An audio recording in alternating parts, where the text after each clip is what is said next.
பாகிஸ்தான் என்பது உருது மொழியில் புனித தேசம் என்று பொருள். பொருள் புனிதமே தவிர அதன் செயல் அபாயகரமாகிவிட்டது. மதத்தின் பெயரால் தேசம் துண்டாக்கப்படுவது ஆங்கிலேயன் ஆட்சியில் புதிதல்ல. ஏனென்றால் அயர்லாந்தில் ரோமன் கத்தோலிக்க புரட்டஸ்டன்ட் என்ற வித்தியாசத்தை பயன்படுத்தி அலஸ்டர் என்ற பிரதேசத்தை அயர்லாந்திலிருந்து பிரித்து வைத்திருப்பது ஆங்கிலேயரின் அக்கிரமத்திற்கு முதல் எடுத்துக்காட்டு. எகிப்தில் எகிப்திய தேசம் வேறு, எகிப்திய சூடான் தேசம் வேறு என்று பிரித்து வைத்திருப்பது மற்றொரு அரசியல் புரட்டு.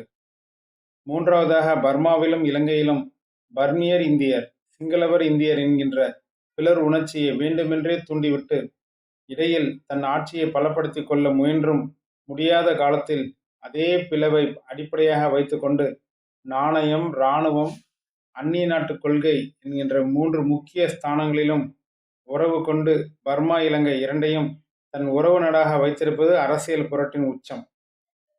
இந்த படிப்பினை எல்லாவற்றுக்கும் மேல் உலகத்தை அரசாண்ட எந்த அரசாங்கமும் செய்ய துணியாத மனசாட்சிக்கே விரோதமான உள்நாட்டு கழகத்தை வேண்டுமென்றே தூண்டிவிட்டு இதற்கு பெயர் நேரடி நடவடிக்கை என்று சொல்லி அதன் பெயரால் இந்தியாவில் இந்து முஸ்லிம் இரு சாரருக்கும் விளைவித்த தீங்கு இன்னும் விளைந்து கொண்டிருக்கிற அளவுக்கு தூபம் போட்டு வரும் தந்திரம் ஆங்கிலேயன் அநாகரிக செயலுக்கு ஒரு சிறந்த உதாரணம். இச்செய்கைக்கு ஆங்கிலேயன் எந்த அளவுக்கு பொறுப்பாளியோ அந்த அளவிற்கு காங்கிரஸ்காரர்களும் காந்தியத்தை கண்ணை மூடிக்கொண்டு பின்பற்றின காரணத்தினால் பொறுப்பாளியாகிறார்கள். காந்தியத்தின் தேசியம் பாகிஸ்தானை ஒத்துக்கொண்ட அன்றே அழிந்து விட்டது. மதத்தின் பெயரால் எல்லை வகுக்கிற பொழுது, அதுவும் தேசிய தலைவரின் சம்மதத்தில் செய்யப்படும் பொழுது தேசியம் என்பது சீர்பிரிக்கிடமாகி விடுகிறதே தவிர அதற்கு எவ்வளவு அப்பு காட்டினாலும் தேசிய அஸ்திவாரம் சீர்படாது. மேலும் காந்தியம்தான் இந்து முஸ்லிம் ஒற்றுமைக்கு வழிகாட்டி என்பதை கேட்கிற பொழுது சிந்தனையே ஊமையாகி விடுகிறது.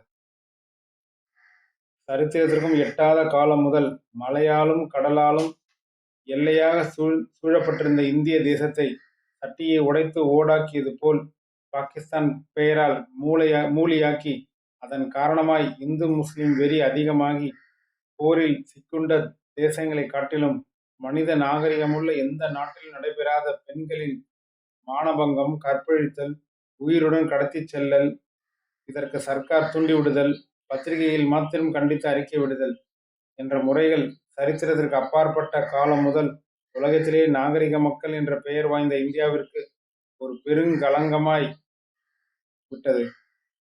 இதை படைத்தது காந்தியத்தின் பலவீனம்தான் என்பதை எவரும் சொல்ல முடியாவிட்டாலும் உணராமல் இல்லை.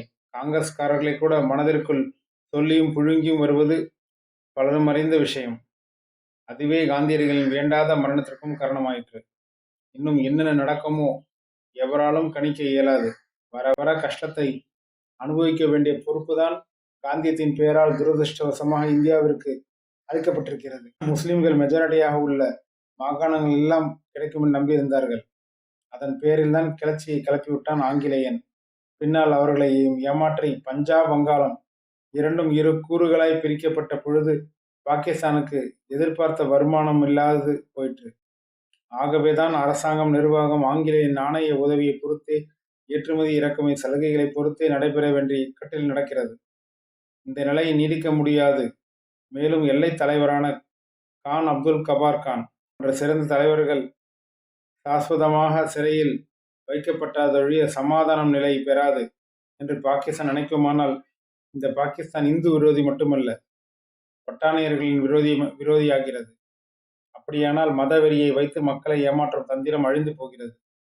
எல்லை மாகாண வாசிகள் தனிப்பட்டு ஒன்றும் செய்ய முடியாது என்றாலும் அவர்களுக்கு பக்க பலமாக பலுச்சிஸ்தான் என்ற பெயரில் ஆப்கான் சர்க்காரும் உதவி அளிக்கிற பொழுது பாகிஸ்தான் நிர்வாகம் என்ன ஆகும் என்பது எல்லோரும் உணரக்கூடிய விஷயம்.